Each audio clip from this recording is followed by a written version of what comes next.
Tsinelas, ito ang isa sa nakitang paraan upang maglapit ng kalooban ang mga kabataan sa mga pulis at ilang school supplier sa Tarlac.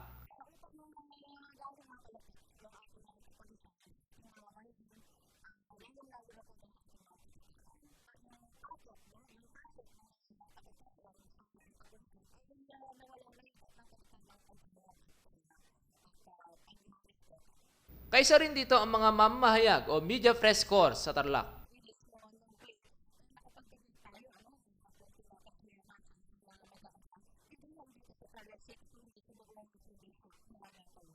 Mahigit 500 kabataan mula sa Santo Domingo at Lawang Elementary School ang nabiyayaan ng mga bagong tsinelas.